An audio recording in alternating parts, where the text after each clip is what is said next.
বাংলাদেশের ফেনীতে বন্যায় ক্ষতিগ্রস্ত ৬৪ জনকে পুনর্বাসন সহায়তা দিয়েছে TVN24। স্থানীয় সময় বুধবার বিকেলে ফেনী জেলা সদর উপজেলা পরিষদ অডিটোরিয়ামে আয়োজিত অনুষ্ঠানে ক্ষতিগ্রস্ত প্রতিটি পরিবারকে নগদ ২০,০০০ টাকা করে দেওয়া হয়। আমেরিকায় বসবাসরত বাংলাদেশিদের অর্থ সহায়তায় এই কার্যক্রম পরিচালনা করা হচ্ছে বলে জানিয়েছে TVN24 কর্তৃপক্ষ। আব্দুল বাকির তোলা ছবিতে বিপ্রজিৎ চন্দ্রের রিপোর্ট। স্মরণকালের অন্যতম ভয়াবহ বন্যায় ব্যাপক ক্ষতির মুখে পড়েছে বাংলাদেশের দক্ষিণ পূর্বাঞ্চলের জেলা ফেনী। বানের পানিতে ঘরবাড়ি হারিয়ে নিঃস্ব হয়েছেন অসংখ্য মানুষ। নদী ভাঙনের কারণে ঘরবাড়ি নদীগর্ভে বিলীন হওয়ার আতঙ্কে দিন পার করছেন অনেকেই।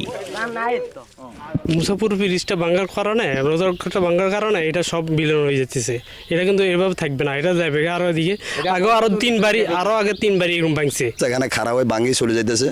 বেগুন অসহায়, বেগুন মারে গাড়ি কোন রকম বাড়ে গাড়ি কিসে কাম করে ভাত খায় এরকম। এখন জায়গার মতো কোনো জায়গা নেই, মাল সামান ওখানে টালাইতেছি আরেকজনের জায়গায়।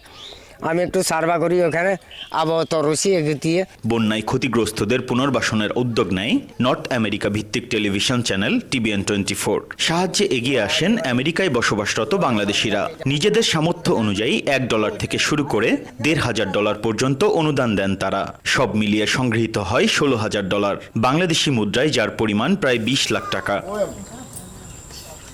এরপর সংগৃহীত অর্থ বন্যার্তদের মাঝে বিতরণের উদ্যোগ নেওয়া হয়। ফেনীর বন্যা কবলিত উপজেলাগুলোতে বন্যার্তদের বাড়ি বাড়ি গিয়ে তথ্য সংগ্রহ করে TVN24 টিম।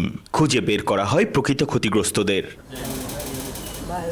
পানি উঠবে বলে জানি না, পরের দিনে পানি উড়ি সব চলে গেছে, কিচ্ছু বাঁচাইতাম পারিনি। গাছ পড়ি মানে ঘর সহ পড়ে গেছে। আমার কোনো আর্থিক অবস্থা নাই যে কেউ আনিয়ায় করি দিয়ে আমি দিন ঘরটা ঠিক করবো, ওই এখনো নাই আমার। বুধবার ফেনী জেলা পরিষদ অডিটোরিয়ামে ৬৪ জন বন্যার্তদের মাঝে পুনর্বাসন সহায়তা প্রদান করা হয়।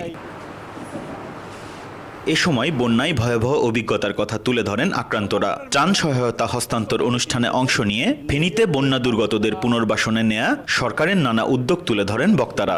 যারা দুর্যোগে ক্ষতিগ্রস্ত হয়েছেন তাদের তালিকাও করা হয়েছে। সেবাগুলো পৌঁছে দেওয়ার জন্য আমাদের মাননীয় জেলা প্রশাসক স্যারের নেতৃত্বে এখানে কয়েকটি ক্লাস্টারে ভাগ করে প্রত্যেকটা দপ্তর সেভাবে কার্যক্রম পরিচালনা করছে। এ সময় TVN24 এর রিলিজিয়াস অ্যাফেয়ার্সের ডিরেক্টর এবং নিউ ইয়র্কের আবু হুরাইরা মসজিদের ইমাম ও খতিব মাওলানা মোহাম্মদ ফায়েকুদ্দিন জানান, বন্যা দুর্গতদের পুনর্বাসনে TVN24 এর এই কার্যক্রম চলমান থাকবে।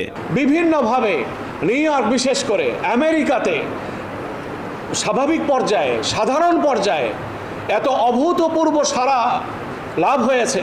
এটাকে যদি আরেকটু কন্টিনিউ করা হতো, যদি আমাদের রাজনৈতিক প্রেক্ষাপটটা যদি স্থিতিশীল থাকতো, এর চাইতে যতটুকু ফলাফল আমরা পেয়েছি এর চাইতে কমপক্ষে আরও 20 গুণ বেশি ফলাফল আমরা পেতাম। আল্লাহ সুবহানাহু ওয়া তাআলা TVN24 এর যে পরিশ্রম, তাদের যেই হসপিটালিটি, আল্লাহ যেন কবুল করেন। অনুষ্ঠানে বন্যায় ক্ষতিগ্রস্ত 54 জনকে নগদ 20,000 টাকা প্রদান করা হয়। একই অনুষ্ঠানে ইকরা কালচারাল সেন্টারের উদ্যোগে আরও 10 জনকে 20,000 টাকা করে পুনর্বাসন সহায়তা দেওয়া হয়।